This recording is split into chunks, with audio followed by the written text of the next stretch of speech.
त्याचप्रमाणे सर्व मान्यवर मंडळी या ठिकाणी उपस्थित आहेत. शिवसेनेचे विभाग प्रमुख, शाखा प्रमुख, महिला आघाडीचे सर्व महिला या ठिकाणी उपस्थित आहेत. त्या सर्वांचं मी या ठिकाणी हार्दिक या आजच्या मेळाव्याला स्वागत करतो. आगे बढो, जिते साहेब आगे बढो, उद्धव साहेब आगे बढो, इंडिया आघाडीचा, इंडिया आघाडीचा. धन्यवाद. वंदनीय हिंदू हृदय सम्राट बाळासाहेब ठाकरे यांना वंदन करतो. कोरोनासारख्या महामारीतून ज्याने या महाराष्ट्राला संयमानं जनसामान्य नागरिकांना वाचवलं ते आमचे सर्वांचे कुटुंब प्रमुख, पक्षप्रमुख उद्धवजी ठाकरे साहेब. महाराष्ट्रामध्ये कमी वयामध्ये ज्याने युवकांचं आधारस्तंभ आणि महाराष्ट्रातच नव्हे तर देशामध्ये नाव आपलं राजकीयदृष्ट्या नाव उंचावलं ते आदित्य ठाकरे साहेब. कुठेही साधा भ्रष्टाचाराचा डाग नाही, कुठेही साधा भ्रष्टाचाराचा डाग नाही. स्वच्छ आणि चरित्र नेहमी आमचे सर्वांचे लाडके नेते लोकसभेचे उमेदवार आदरणीय अनंतजी गीते साहेब, पक्षाचे आमचे आधारस्तंभ पक्षाचे जिल्हाप्रमुख सचिनभाई कदम, माझे मित्र विधानसभा क्षेत्रप्रमुख महेशजी नाटेकर साहेब, माझे दुसरे मित्र गुहागरचे तालुका प्रमुख सचिनभाई साहेब, आमचे दुसरे मित्र गुहागर विधानसभा राष्ट्रवादीचे गुहागर विधानसभेचे अध्यक्ष योगेश शिर्के साहेब, उपाध्यक्ष निलेश चव्हाण साहेब, या गावचे सरपंच मंगेश शेलार साहेब. खरं तर पहिल्यांदाच या गावच्या सर्व गावकर असतील, म्हणजे काका गावकर असतील, इथल्या गावचे अध्यक्ष असतील, जयराम पवार साहेब असतील, शंकर कदम असतील, यांचं मनापासून आभार व्यक्त करतो, मनापासून. त्याचं कारण या ज्या सातबारा आहे, हा सातबारा 1 नंबरचा आहे गीते साहेब, 1 नंबरचा. आणि 1 नंबरचा सातबारा पुढं सुद्धा 1 नंबर आहे. आणि पहिल्यांदाच सगळ्यात महत्त्वाचं या जागेमध्ये मेन चौकामध्ये मेन ठिकाणी ज्याने आपल्याला हे सहकार्य केलं ते आपल्या सर्वच गावचे, या वाळ गावचे सर्वच पक्षाचे, म्हणजे कुठचंच मला असं वाटत नाही की कोणी काय मुद्दामून आडीबाजी केली वगैरे. सर्वच म्हणजे सरपंच, उपसरपंच, ग्रामपंचायत बॉडी सर्वांचं मनापासून आभार व्यक्त करतो. खरं तर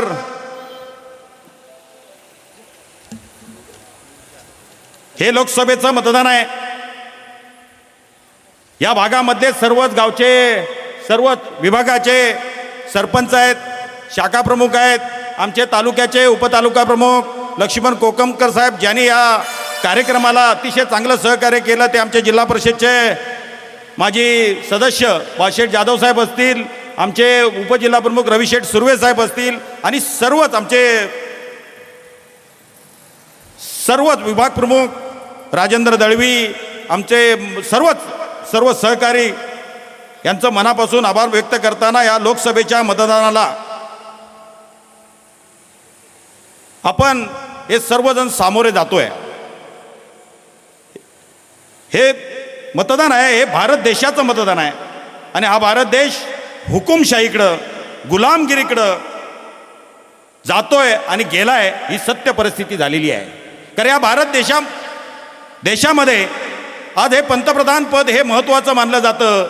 आणि हे पंतप्रधान पद तुम्ही जर का गावागावामधनं जर का बघितलं, तो जो रथ आला होता, रथ तो भारत देशाचा नव्हता, तो मोदींचा रथ होता. आणि सर्व कर्मचारी त्याच्यामध्ये, ग्रामसभा सोडून ते कर्मचारी आपापल्या पद्धतीनं ग्रामसभा, म्हणजे हे ग्रामपंचायत सुद्धा आता ठेवायची नाही, ह्यांची हुकुमशाही या ठिकाणी चालू झालेली आहे, हुकुमशाही.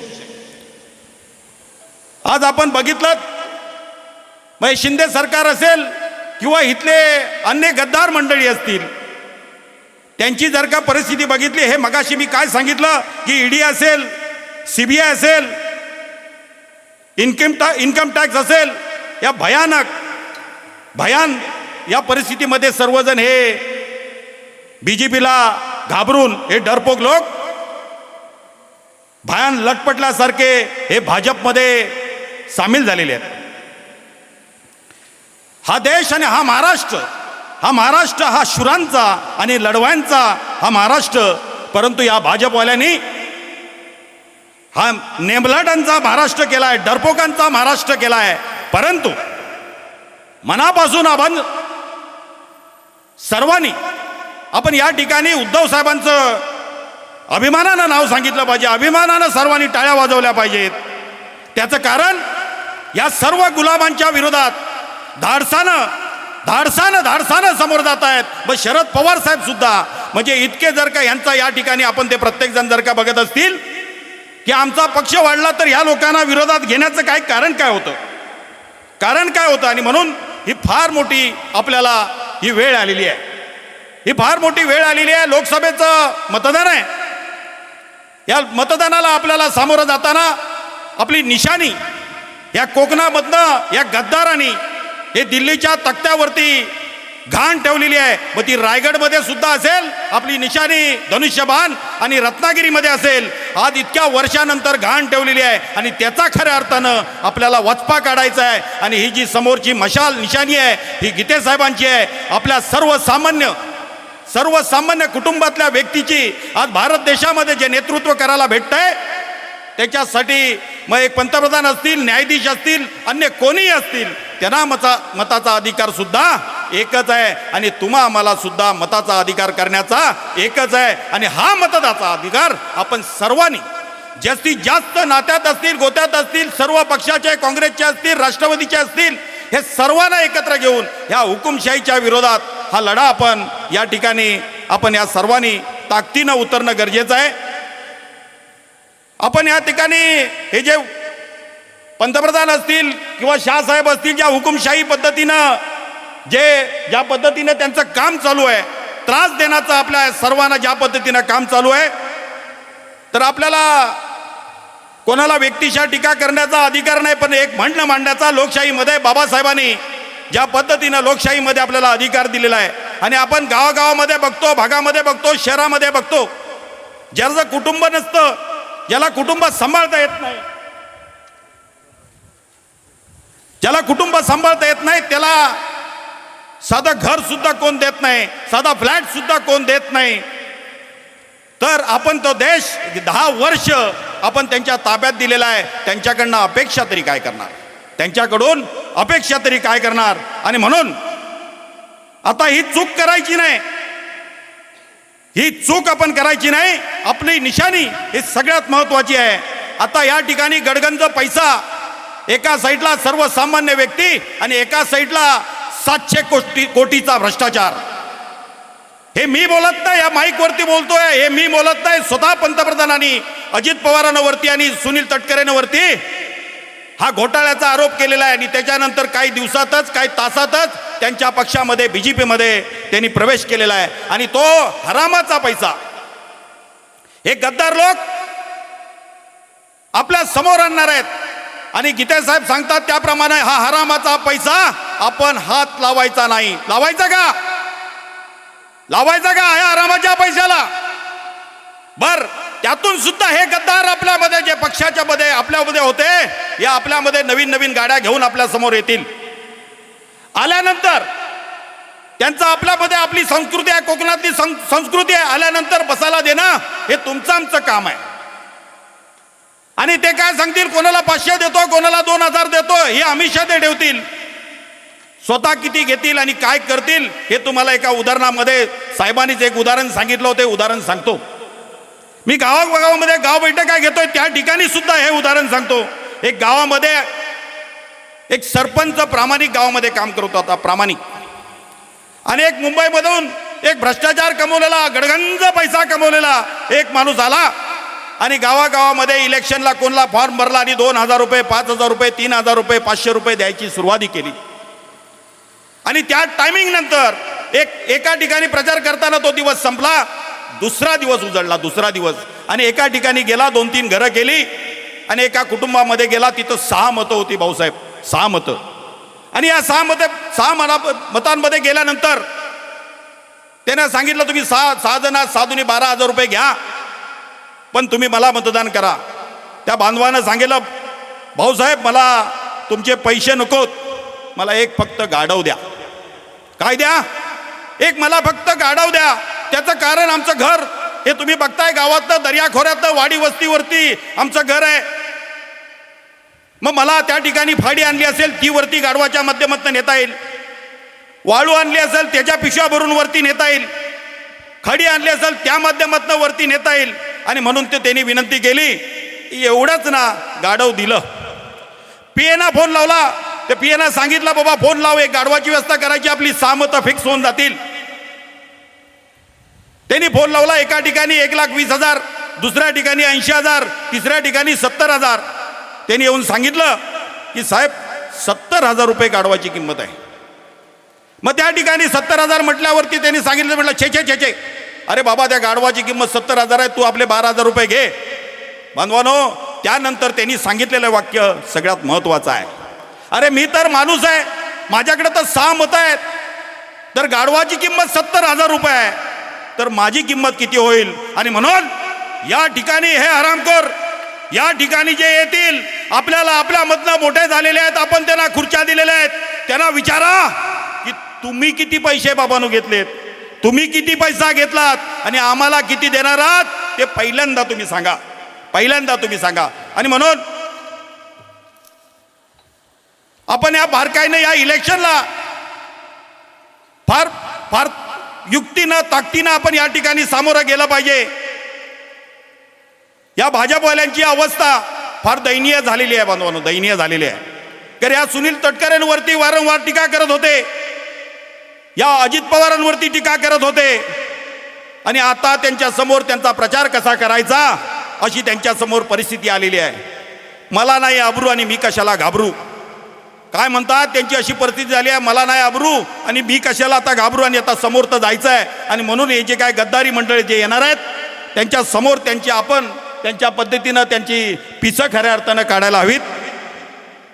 दुसरे एक पक्षवाले लावरे लाव व्हिडिओ लावायचे, त्यांची सुद्धा अवस्था कशी झाली ती तुम्ही कित्येक उद्योग, या महाराष्ट्रातले आलेले उद्योग हे बाहेर गुजरातला नेऊन ठेवलेले आहेत.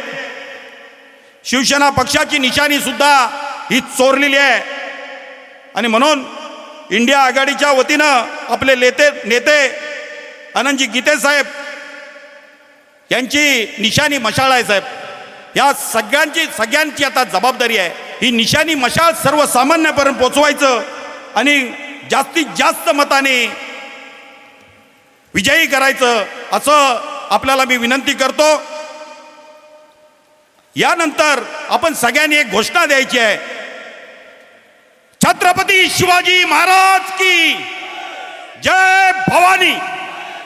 मी या ठिकाणी बोलेल, अब की बार आपण बोलायचं हे भाजप तडीपार, अब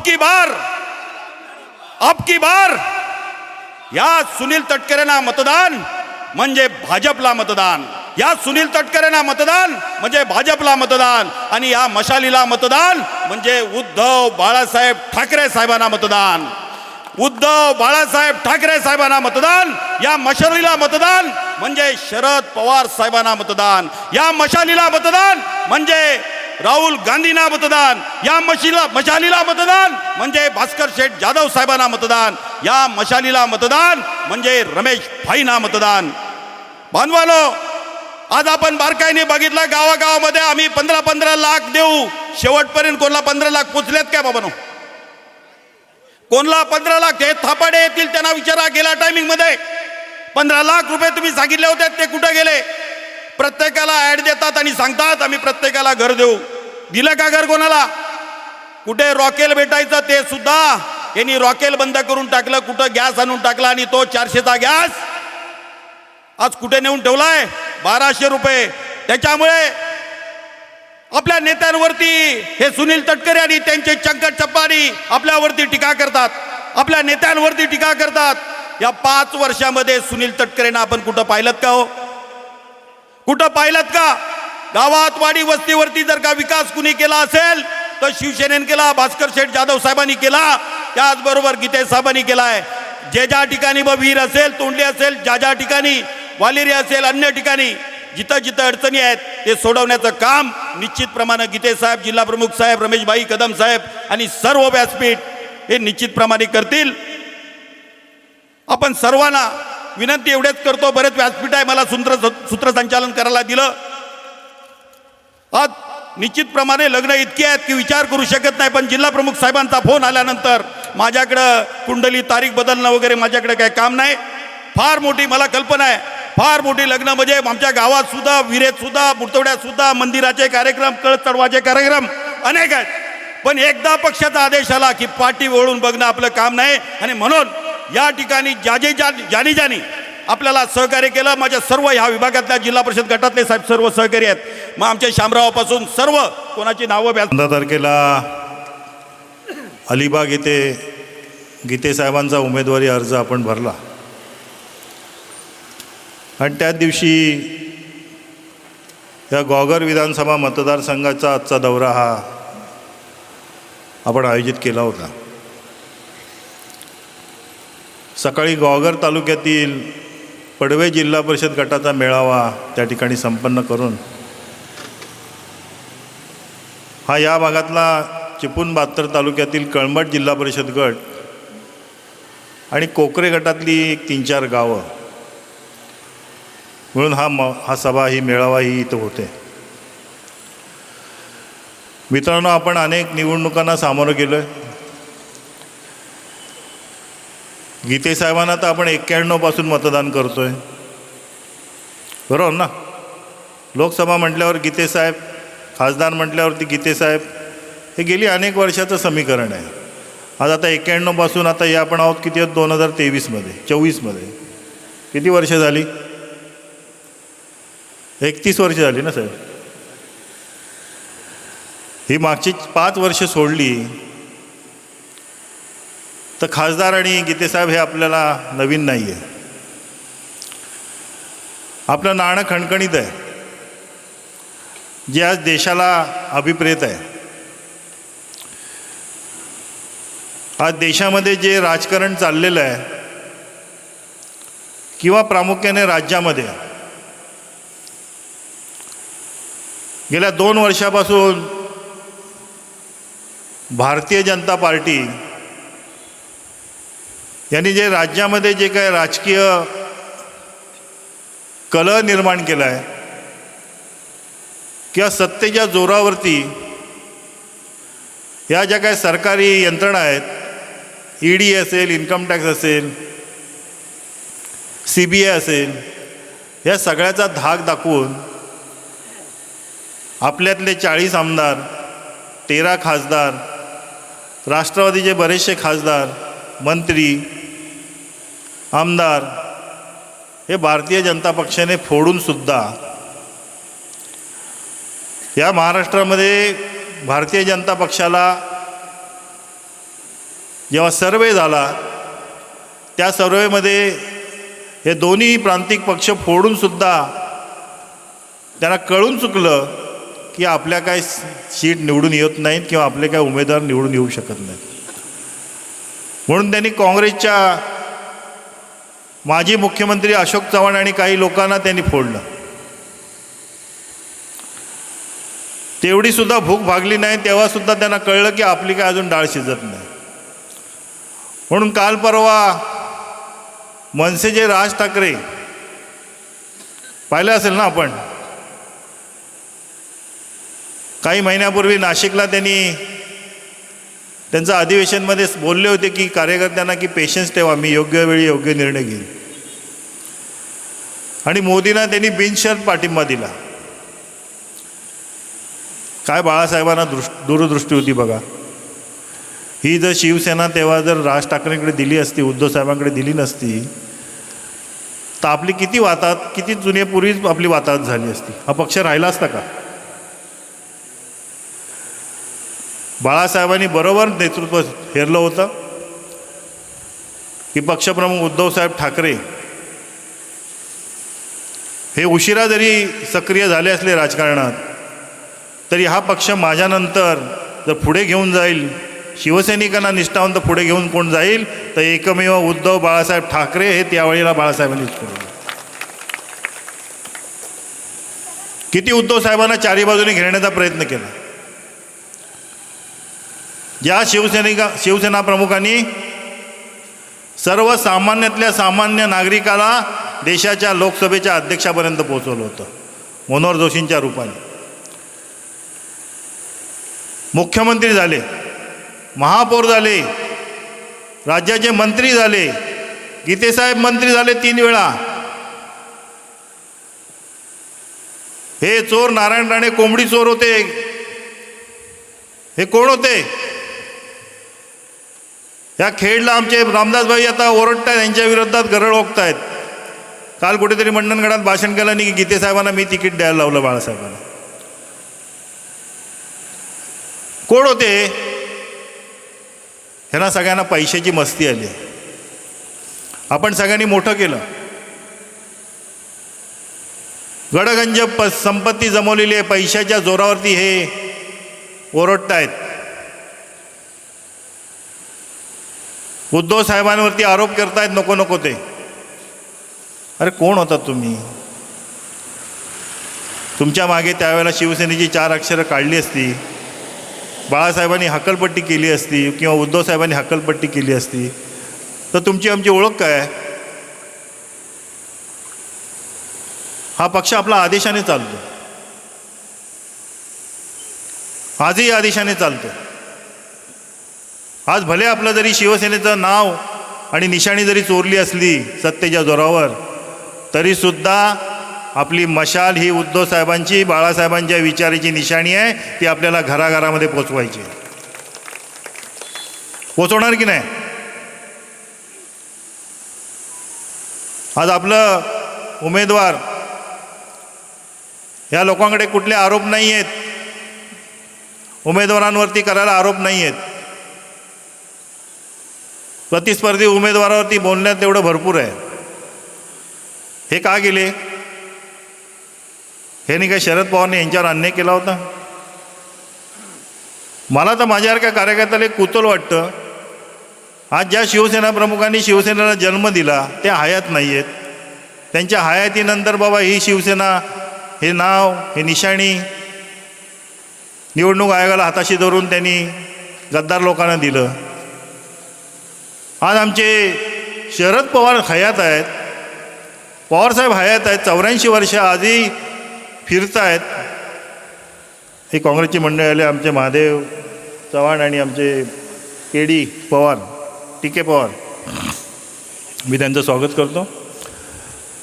शरद पवार हयात असताना सुद्धा त्यांचा राष्ट्रवादी पक्ष त्यांच्या पुतण्याकडे दिला, त्यांची निशाणी दिली. कुठल्या स्तरावरचं हे राजकारण सत्तेच्या जोरावर चाललं आहे? आज तटकरी कुठल्या तोंडाने आपल्याकडे येणार आहेत?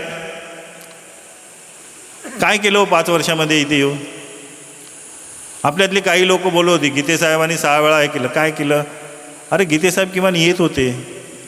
तुमच्या आमच्या खिशातलं कुठलं कधी 6 वेळा खासदार झाले? कधी कोणाला भ्रष्टाचाराचा डाग आहे का ह्या व्यक्तीवरती? हां? आणि काय केलं? कोणी नाही. काय कोण म्हणतं? केंद्रामध्ये जी काय खाती मिळाली त्या खाती कोणाला माहितीच नव्हती. जेव्हा अवजड उद्योग मंत्री होते 5 वर्ष, हे आता शेवटच्या टर्ममध्ये, गीतेसाहेबांनी किती निधी आणला आपल्याकडे माहिती आहे का? विकास कामाचा निधी हा तुमचा नेहमी याचा असतो. रस्ता बनवणं, पाकाडी बनणं, नळपाणी योजना असेल, ह्या शासकीय योजनेत असतात. पण CSR फंडातनं गीतेसाहेबांनी या महाराष्ट्राला इलेक्ट्रिक बस किंवा कचरा गाड्या इलेक्ट्रिकमध्ये जे बचत करण्यासाठी डिझेल आणि फ्युएल जे वाढलं होतं, त्यासाठी जर पहिलं कोणी धोरण ठरवलं असेल तर आपल्या या गीतेसाहेबांनी. आपल्याला अभिमान वाटला पाहिजे. विविध शैक्षणिक संस्था या मतदारसंघातल्या त्या सर्व संस्थांना मोठमोठ्या उद्योगपतींकडनं CSR फंडातनं 15-15, 20-20 लाख रुपये दिले. हे आपल्याला माहिती आहे का? गेल्या निवडणुकीपूर्वी या भागामध्ये मला वाटतं माझ्या गॉगर तालुक्यामध्ये किमान 2.5 का 3 कोटी रुपये साहेबांनी त्यावेळेला चेक आणि रोख चेक घेऊन आले होते. आजपर्यंत कुठल्याही इतिहासामध्ये पुढाऱ्यांवर विश्वास नव्हता बऱ्याचशा लोकांचा. देतो करतो असं नाही, चेक स्वतः घेऊन आले होते. आम्ही काही चेक वाटले, त्यांना वेळ मिळाला नाही म्हणून. आणि ही मंडळी सांगतात काय केलं.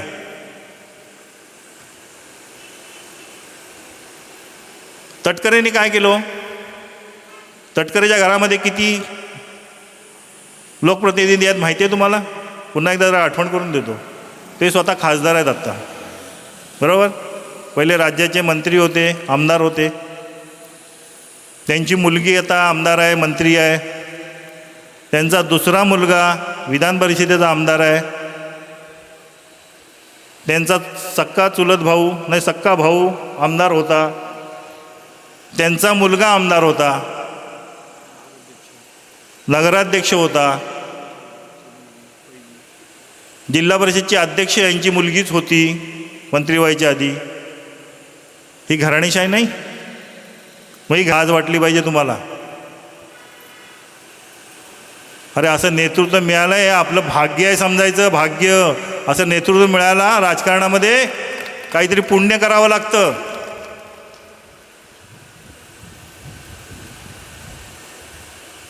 पाच वर्षापूर्वी काही चुका झाल्या असतील, त्या चुका सुधारा. आणि ही निवडणूक आता गीते आणि तटकरेंची नाही आहे. ही निवडणूक पूर्ण देशाच्या दृष्टीने, आपल्या सगळ्यांच्या दृष्टीने फार महत्त्वाची आहे.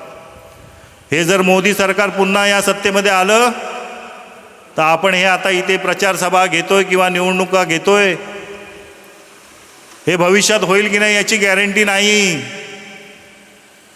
यांना जे 400 पार करायचं आहे ना, त्यांना हे सगळं संविधान बदलायचं आहे. या निवडणुकाच घ्यायच्या नाही आहेत. सरकारी यंत्रणा हाताशी धरून आपलं घोडं दामटवायचं आहे. का हो? कार्यकर्त्यांच्या निवडणुका जिल्हा परिषदच्या होत्या, पंचायत समितीच्या होत्या, नगरपालिकेच्या होत्या. मुदत संपल्यानंतर घ्याव्या लागतात ना 6 महिन्याच्या आत. घेतल्या का गेल्या 2 वर्षात? घेतल्या का? एक तर यांना गॅरंटी नव्हती जिंकायची आणि यांना हुकुमशाही राबवायची आहे. लोकसभेच्या ह्याच्यात करू शकत नाहीत, कारण लोकसभा ह्या वेळेत घ्याव्या लागतात. आणि त्यांना खात्री नाही आहे. सोशल मीडियावर चुकीच्या गोष्टी दाखवायच्या. आज महागाई किती वाढली आहे महिलांनो? आहे ना, महागाई वाढली ना. नुसतं सिलेंडर नको, बाकी पण महागाई वाढली की नाही. आपलं मिळणारं उत्पन्न आणि बाजारात मिळणारी जी वस्तू आहेत, ज्या रोजच्या जीवनावश्यक वस्तू आहेत, आणि म्हणे लोकांना रेशन काय ते आनंदाची शिदा. अरे लोकांना रोजगार द्या ना, कामं द्या, लोकांना स्वतःच्या स्वकष्टाने खाऊ द्या.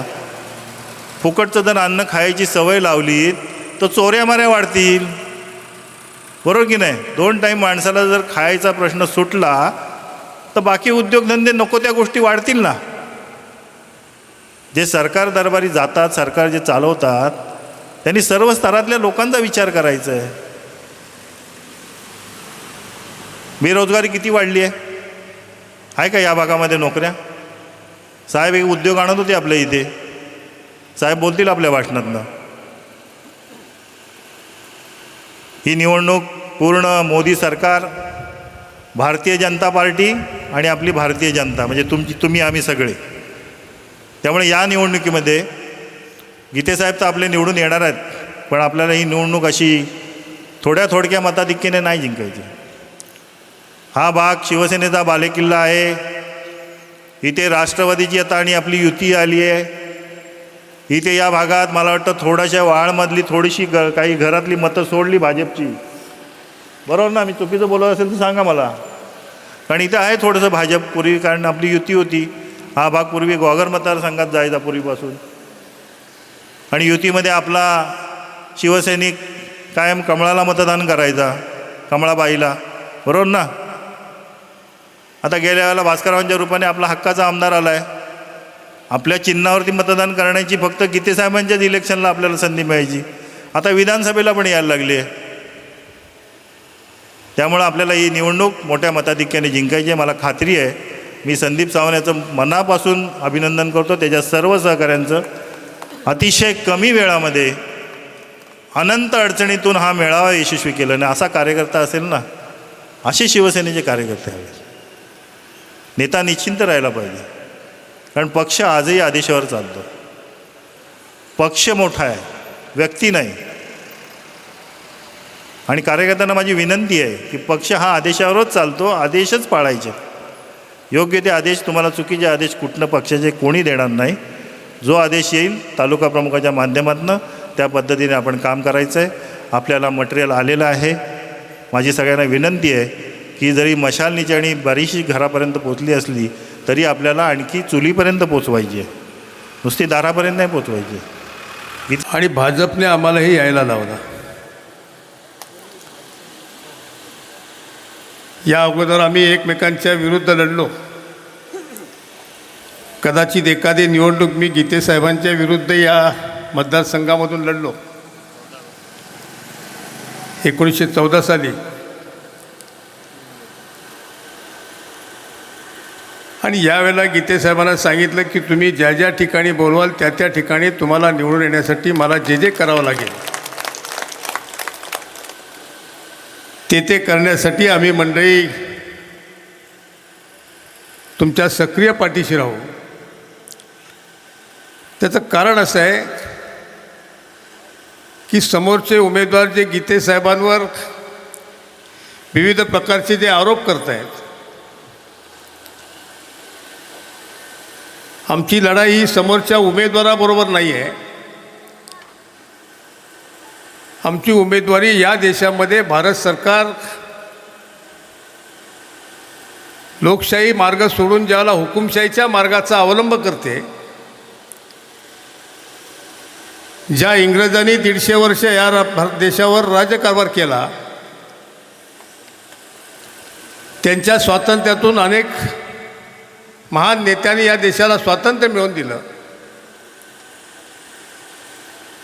आणि भाजपच्या माध्यमातून ही स्वतंत्रता आता पुन्हा अडचणीमध्ये येऊन परत पारतंत्र्यामध्ये जातो की काय, अशा पद्धतीची परिस्थिती या देशामध्ये निर्माण झाली.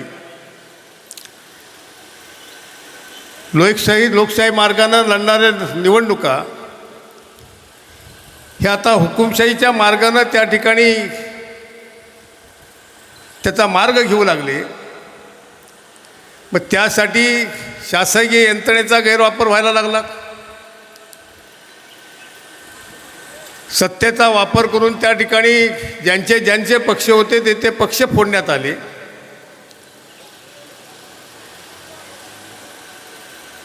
कोण ऐकत नाही तर त्याला ईडीच्या माध्यमातून जेलमध्ये टाकण्यात आलं. आणि याच्यातून जे निष्ठेनं वागलेले, जे निष्ठेनं काम केलं, निष्ठेनं आणि प्रामाणिकपणे काम केलं, त्या कुठच्या माध्यमाला बदले नाहीत. ते मात्र उद्धव साहेबांबरोबर आणि पवार साहेबांबरोबर ठाम राहिले. त्याच्यामध्ये गीते साहेबांचं नाव प्रामुख्यानं घ्यावं लागेल.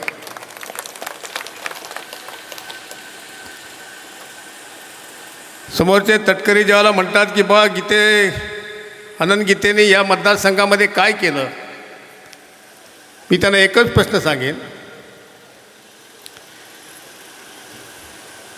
विकासाची कामं ही कोणी जरी प्रतिनिधी निवडून आला तरी त्याच्या माध्यमातून विकासाचा पैसा प्रत्येक लोकप्रतिनिधीला मिळतो. तो त्या मतदारसंघामध्ये तो कमी जास्त प्रमाणामध्ये खर्च करत असतो. ज्याला लोकप्रतिनिधी नसतात त्याला शासकीय माध्यमातून तो पैसा जो लोकांपर्यंत येतो. परंतु गीते साहेबांनी सुरुवातीला ज्याचं मंगळसूत्र गळ्यात घातलं त्याच्याशी कधी अवतारणा केली नाही. परंतु समोरच्या उमेदवाराने मात्र ज्यांनी अनेक पदं ज्या नेत्याने दिली त्याला बाजूला टाकून दुसऱ्या पक्षामध्ये सामील झाले. हे तरी गीते साहेबांनी आपल्या आयुष्यामध्ये कधी केलं नाही.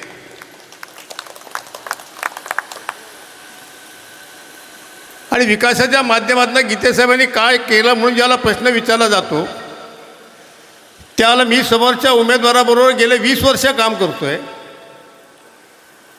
त्यांच्या अनेक पालख्या आम्ही खांद्यावर घेतल्या. त्यांचा भाऊ ज्यावेळेला विधान परिषदेला उभा होता त्याला विधान परिषदेच्या वेळेला त्याला आम्ही निवडून आणण्यासाठी विरोधाचं रान केलं. त्यांचा मुलगा ज्यावेळेला विधान परिषदेला उभा राहिला त्याला निवडून आणण्यासाठी आम्ही त्याला काम केलं. हे खासदाराला उभे राहिले त्यावेळेला त्यांचं काम केलं. परंतु ज्यावेळेला आपली मुलगी, ते स्वतः, त्यांचा मुलगा, त्यांचा भाऊ, त्यांचा पुतण्या हे सगळे त्या सत्तेत असताना सुद्धा ज्या ज्या वेळेला आम्ही विकासाची कामं सांगितली त्या त्यावेळेला एकही विकासाचं काम त्यांनी त्या ठिकाणी केलं नाही. त्यामुळे तटकरे साहेब, तुम्हाला हा बोलण्याचा अधिकार नाही की गीते साहेबांनी काय केलं, तुम्ही काय केलं त्याची जनतेला सांगा. थोडक्यात मी आपल्याला उदाहरण देईन की आमच्या जिल्हा समाजाचे सुतार समाजाचे अध्यक्ष वासुभाऊ मिस्त्री म्हणून आहेत. त्यांची सासुरवाडी साहेब या ग्वागरमध्येच मळण या गावाला आहे. आणि मळण या गावचा रस्ता अनेक वर्ष झाला नाही. निवडणुकीचा कालावधी होता. साहणेवर सगळे, देवाच्या साहणेवर सगळे लोक बसले होते. आणि साहणेवरनं ज्या वेळेला वासुभाऊ मिस्त्रींचा मला फोन आला की भाई असं असं या लोकांचा रस्ता, तरी पाटीलवाडी म्हणून कुठलीतरी एक वाडी आहे, की तो रस्ता आम्हाला बरेच वर्ष झाला नाही, तो रस्ता ह्या लोकांना पाहिजे. मी काय करू, तुम्ही मला मी म्हटलं की बुवा तटकरींना फोन लावा आणि त्यांना सांगा मोबाईलचा स्पीकर ऑन करा, मग ते काय बोलतात तेही लोकांना समजेल. त्यांनी त्या ठिकाणी सांगितलं की बुवा तटकरी साहेब, असं असं आमच्या हा वाडीचा रस्ता या ठिकाणी झाला नाही आणि तो तुमच्याकडनं होण्याची आम्ही अपेक्षा करतो आहे. त्यांनी त्यावेळेला सांगितलं, आम्ही सगळे देवाच्या साहण्यावर संध्याकाळी बसलेले आहोत. त्यांनी सांगितलं की मी निवडून आल्यानंतर पहिलं जर कुठचं काम करेन तर तुमच्या रस्त्याचं काम करेन. ज्यांनी देवाच्या साहण्यावर दिलेलं आश्वासन जो माणूस पाळू शकला नाही, तो तुम्हा आम्हाला दिलेलं आश्वासन भविष्यामध्ये काय पाळणार आहे, हा प्रश्न आपण आपल्या आत्महत्येला विचारला पाहिजे. लोकांवर शिंतोडे उडवायचे आणि आपला कार्यभाग साधण्याचा प्रयत्न करायचा. आणि म्हणून आपल्याला उद्याच्या निवडणुकीमध्ये एक सच्शील आणि प्रामाणिक कार्यकर्त्याला त्या ठिकाणी पुन्हा एकदा लोकसभेला निवडून देण्याची गरज आहे. देशामध्ये अनेक सरकारं आली, सरकारं गेली. 1977 साली ज्या वेळेला जनता राजवट आली त्यावेळेला इंदिरा गांधींचा पाडाव झाला होता. पण तो 1977 साली ज्याला जनता राजवट आली त्यावेळेला इंदिरा गांधींना 2 वर्षामध्ये इतका त्रास त्या पक्षाकडनं दिला गेला. त्यामुळे 1980 साली ज्यावेळेला पुन्हा निवडणुका झाल्या त्याला भारतातल्या त्याच जनतेनं पुन्हा इंदिरा गांधींना मेजॉरिटीनं त्या देशाच्या सत्तेवर बसवलं. आज ही परिस्थिती तीच आहे.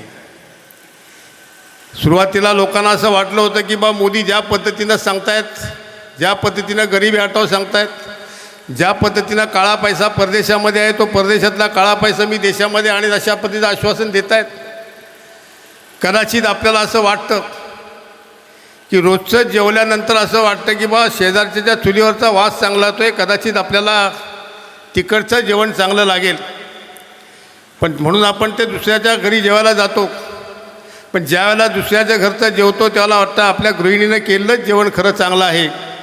आणि म्हणून ह्या 10 वर्षामध्ये आता लोकांना अनुभव आला की पहिलं सरकार होतं तेच बरोबर होतं.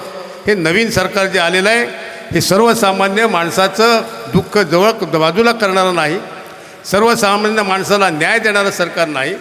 आणि म्हणून आत्ता ती वेळ आली की या भाजप सरकारला आपल्याला या देशातनं हद्दपार करण्याची, या सत्तेपासून बाजूला ठेवण्याची. आणि म्हणून एक बाजूला एक लोकशाहीच्या मार्गानं लढणारे हे 3 पक्ष आहेत. उद्धव साहेबांची शिवसेना आहे, पवारसाहेबांची राष्ट्रवादी आहे, इंदिरा काँग्रेस आहे, आपचा पक्ष आपल्याबरोबर आहे, अनेक घटक पक्ष आपल्याबरोबर आहेत, काही सामाजिक संस्थाही आपल्यासाठी त्या ठिकाणी प्रचारमाध्यमातून उतरलेल्या आहेत. या सर्व बाजूनं या ठिकाणी आता हा उठाव झालेला आहे. आणि हा उठाव हा आपल्याला उद्याच्या निवडणुकीमध्ये निश्चितपणे दिसेल. कारण 400 जे पार करायचे ते 400 पार करायचे ते एवढ्यासाठीच करायचे आहे की या देशाची घटना जी बाबासाहेब आंबेडकरांनी लिहिली त्या घटनेद्वारे सर्वसामान्य माणसाला जो न्याय देण्याचा प्रयत्न केला. आणि म्हणून आज सर्व ठिकाणी समानतेनं आपण वागतो. एखाद्या हॉटेलमध्ये गेलं तरी आपल्याला बाजूला कुठचा समाजाचा आहे, कुठचा जातीचा आहे आपण बघत नाही, त्याच्यासमोर आपण अर्धा कप चहा पितो. एखाद्या खानावळीमध्ये जेवायला बसतो तर आपण एखाद्या शेजारी एकमेके खायला बसतो. परंतु ही घटना बदलण्याचं काम जर त्यांच्या मनामध्ये असेल आणि त्याच्यामध्ये या देशामध्ये जर पुढे हुकुमशाही येणार असेल तर हे वेळीच आपल्याला थांबवायला पाहिजे. कारण एकदा हुकुमशाही जर या देशामध्ये आली तर मग ज्या यशवंतराव चव्हाणांनी सत्तेचं विकेंद्रीकरण करण्यासाठी निम्या प्रकारच्या संस्था काढल्या, मग या ठिकाणी ग्रामपंचायती निर्माण केल्या, पंचायत समिती जिल्हा परिषदा निर्माण झाल्या, शहरामध्ये नगरपालिका नगरपंचायती निर्माण झाल्या, मोठ्या शहरामध्ये महानगरपालिका निर्माण झाल्या. आणि ह्या माध्यमातून पूर्वीच्या काळी आपल्याला माहिती असेल काही वडीलधारती माणसे या सभेमध्ये बसलेले आहेत की पूर्वी एखादा रस्ता जर आपल्याला मंजूर करायचा असेल तर आपल्या मुंबईच्या मंडळाला कळवायला लागायचं किंवा ज्यावेळेला सणावाराला ही मंडळी ज्याला आपल्याकडे यायची त्याला सांगायचे की बा हा आपला वाडीतला रस्ता, हा आपला गावचा रस्ता त्या ठिकाणी आपल्याला करायला पाहिजे. मग मंत्रालयामध्ये जाऊन तो रस्ता मंजूर करून आणायचे आणि मग तो या ठिकाणी ते जिल्हाधिकाऱ्यांच्या मार्फत किंवा त्या यंत्रणेमार्फत व्हायचा. परंतु या सत्तेच्या विकेंद्रीकरणामुळे हा थेट विकास हा ग्रामपंचायतीपर्यंत आला. आज माझा सरपंच कुठच्याही अधिकाऱ्याकडे जातो किंवा पंचायत समितीमध्ये जातो आणि आपल्या रस्त्याचं किंवा पाखाडीचं काम करू शकतो. गावाची एखादी विहीर असेल तर विहिरीचं काम करू शकतो. एखाद्या शाळेची खोली वाढवायची असेल तर खोली वाढवण्याचं काम करतो. धोरणात्मक कामं असेल तर आपला आमदार त्या ठिकाणी काम करतो. देशाच्या धोरणाचं काम असेल तर खासदार त्या ठिकाणी काम करतात. अशा पद्धतीनं सत्तेच्या विकेंद्रीकरणामुळं हा विकास हा आपल्या थेट तळागाळापर्यंत येऊन पोचला. उद्याची हुकुमशाही जर आली तर या देशामधली ही स्वायत्त संस्था ज्या आहेत ह्या सगळ्या संस्था बाजूला होतील. कारण कायद्यानं ज्यावेळेला एखादी संस्थेचं मुदत संपल्यानंतर बरखास्त होते त्या 6 महिन्याच्या आत त्या निवडणुका घ्याव्या लागतात. परंतु आज जिल्हा परिषदेच्या निवडणुका 2 वर्ष झालेल्या नाहीत, पंचायत समितीच्या निवडणुका झालेल्या नाहीत, नगरपालिकेच्या महानगरपालिकेच्या निवडणुका झाल्या नाहीत.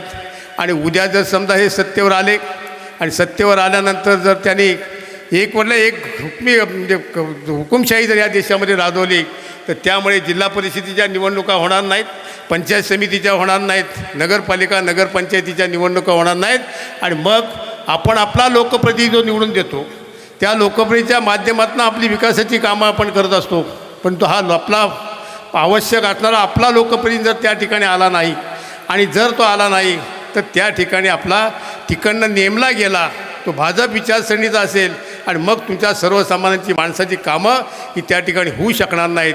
आणि म्हणून ही लोकशाही वाचवायची असेल, बाबासाहेब आंबेडकरांचं हे आपल्याला संविधान वाचवायचं असेल तर निश्चितपणे आपल्याला उद्याच्या निवडणुकीमध्ये गीते साहेबांचं काही प्रतिनिधी आपल्याला ह्या भागामधून निवडून ह्या देशाच्या राजकारणामध्ये पाठवायला पाहिजे.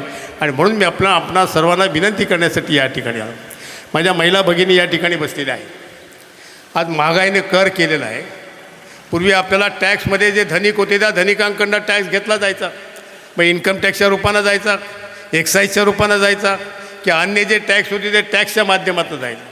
पण आज काय परिस्थिती आहे तर देशामधले राहणारा प्रत्येक नागरिक, मग सामान्य शेतकरी असो, एखादा हमाली करणारा माझा तरुण असू देत, एखादा कातकरी समाजाचा माझा गुरं राखणारा माणूस असेल तरी पण सुद्धा प्रत्येकाला GSTच्या माध्यमातून त्या ठिकाणी टॅक्स भरावा लागतो. अंगावरचे कपडे घालतो आहे त्या कपड्यावर टॅक्स भरावा लागतो आहे, डोक्यावर टोपी घालतो आहे टोपीचा टॅक्स भरावा लागतो आहे, हॉटेलमध्ये चहा प्यायला बसलो चहावरचा टॅक्स भरावा लागतो आहे, हॉटेलमध्ये जेवायला बसलो जेवणावरचा टॅक्स भरावा लागतो आहे, गॅस आणायला गॅसवरचा टॅक्स भरावा लागतो आहे. आणि मोबाईलमध्ये जर पोरगा मुंबईला नोकरी करतो आहे त्याची जर चौकशी करण्यासाठी मोबाईल लावला त्या मोबाईलवर सुद्धा आपल्याला GSTचा टॅक्स भरावा लागतो आहे. म्हणजे हा सगळा पैसा जो आपला आहे हा टॅक्सच्या माध्यमातून जातो आहे. आणि म्हणून सर्वसामान्य माणसाला, माझ्या सर्वसामान्य भगिनीला आज आपला संसार चालवणं ही अत्यंत कठीण बाब होऊन बसलेली आहे. आणि म्हणून आज अनेक ठिकाणी आत्महत्येचे प्रकरण झालेले आपण पाहतो. पेपरमध्ये आज एका दुसरी बातमीसुद्धा आपल्याला अशी दिसते की बा आज नवऱ्यानं आत्महत्या केला आणि 2 दिवसानं पत्नीनं आत्महत्या केला. काही ठिकाणी पत्नी स्वतःच्या मुलासह आत्महत्या करते. आणि हा प्रकार आपल्याला कोकणामध्ये कधी बघायला मिळाला नव्हता. कोकणाचा माणूस जरी गरीब असला तरी तो स्वाभिमानी होता. तो आपला काय काम नसेल तर कुठच्या तरी शेतामध्ये कष्ट करून त्याच्यामध्ये मिळणाऱ्या मजुरीमध्ये आपला संसार चालवत होता. पण आज त्याच्या मिळणाऱ्या पैशामध्ये त्याचा आपला संसार भागू शकत नाही. कारण शिक्षण एवढं महाग झालं आहे, वैद्यकीय सेवा एवढ्या महाग झाल्या आहेत की वैद्यकाने एखादं औषध आणायचं झालं त्या औषधावर सुद्धा आपल्याला GSTचा टॅक्स भरावा लागतो आहे. म्हणजे कुठचं माध्यम असं चुकलेलं नाही की ज्यामध्ये आपल्याला सर्वसामान्य माणसाला त्या ठिकाणी टॅक्स भरावा लागत नाही. आणि हे जर वाचवायचं असेल आणि हे जर समजा आपल्याला गरिबाला जर त्या खड्ड्यातून आपल्याला वरती आणायचं असेल तर उद्याच्या निवडणुकीमध्ये निश्चित आपल्याला गीते साहेबांसारखा माणूस त्या ठिकाणी निवडून आणला पाहिजे आणि त्या दृष्टीनं आपण या ठिकाणी प्रतिज्ञा करूया आणि उद्याच्या निवडणुकीमध्ये आपण गीते साहेबांना त्या ठिकाणी निवडून देऊया. मी आपल्याला माझ्याकडे एक 5-6 दिवसापूर्वी आपल्या 7-8 दिवसापूर्वी माझ्या मतदारसंघातला एक माणूस आला की ज्याला मी 25 वर्षापूर्वी एका वेल्डिंगच्या दुकानामध्ये नोकरीला लावला होता. त्यावेळेला त्याला 150-200 रुपये रोज मिळायचा. असते आता तो 500-600वर पोचला होता. त्याला 2 मुलं, एक मुलगा एक मुलगी. तो मुलगा लहानपणी वारल्यानंतर एक मुलगी होती. त्या मुलीला त्याने त्याची बायको तिकडे का ती भांडीकुंडी करायची आणि तो तिकडे वेल्डिंगच्या दुकानामध्ये काम करायचा. दिवसाला त्याला जे 500 रुपये मिळायचे त्याच्यामध्ये त्याचा संसार चालायचा आणि त्याच्यामध्ये मुलीला तिने MCOMपर्यंत शिकवलं. त्याला बँकिंगच्या परीक्षा तिच्याकडनं पास करायला लावल्या आणि अशा पद्धतीनं चांगली सुशिक्षित महिला अशी तिला केली. आणि ज्या वेळेला तिचं लग्न एका मुलाबरोबर ठरलं तर मुलगाही चांगला शिकलेला होता. त्यांच्या मुलाच्या याच्याबरोबर कौटुंबिक बैठक केली, त्यांच्या पालकांबरोबर केली आणि त्यामध्ये असं ठरलं की बा तुम्हाला जे झेपेल ते आपण तुम्ही करा, आम्हाला आमच्या पद्धतीनं जे करायचं ते आम्ही करू. अशा पद्धतीनं ते लग्न निश्चित झालं. आणि ज्या वेळेला तिकडची 5 माणसं आणि इकडची 5 माणसं बैठकीला आली त्यावेळेला त्यांनी सांगितलं ह्या मुलीला त्यांनी मुलग्याला 3.5 तोळ्याचं सोनं घातलं पाहिजे. आता ज्याला 500 रुपयाचा रोज मिळतो आहे, बायकोला तिकडं महिन्याला 4-5 हजार रुपये धुडी घाण्याचे मिळत आहेत. त्याच्यातून पोटाला चिमटा काढून त्या मुलीला शिकवलं आणि त्यामुळे आता जर 3.5 तोळे जर सोनं घ्यायचं असेल तर आज जवळजवळ त्याला 72 रुपये माझ्या ज्याला माणूस आला त्याला 72,000 रुपये तोळं होता. तो म्हटला माझा 1 लाखामध्ये मी लग्न करायला निघालो, कुठेतरी अर्धा तोळं त्या कवळी एखादं तिथं मंगळसूत्र मी घालणार होतो, पण मला हा खर्च काही झेपणार नाही. आणि दुर्दैवानं ह्या पैशाच्या सोन्यामुळं त्या पोरीचं लग्न मोडलं. आज केवळ परिस्थिती नसल्यामुळे त्या एवढ्या चांगल्या स्थळामध्ये तो आपल्या मुलीचं लग्न करू शकला नाही. त्याने पोटाला चिमटा देऊन आपल्याला मुलीला शिकवलं पण त्याचं लग्न करू शकत नाही. तो बिचारा ढळ माझ्यासमोर रडत होता की बाई मी एवढं कष्ट करून मुलीला शिकवली पण मुलीला मी चांगल्या घरात देऊ शकलो नाही. हे केवळ हे पाप हे मोदी सरकारचं पाप आहे आणि हे पाप उद्याच्या निवडणुकीमध्ये आपल्याला बाजूला करायचं आहे आणि गीते साहेबांसारखा माणूस आपल्याला त्या ठिकाणी निवडून द्यायचा आहे आणि तो निवडून द्यावा ही आपल्याला विनंती करतो आणि आपल्याला जाग घेतो. जय हिंद, जय महाराष्ट्र.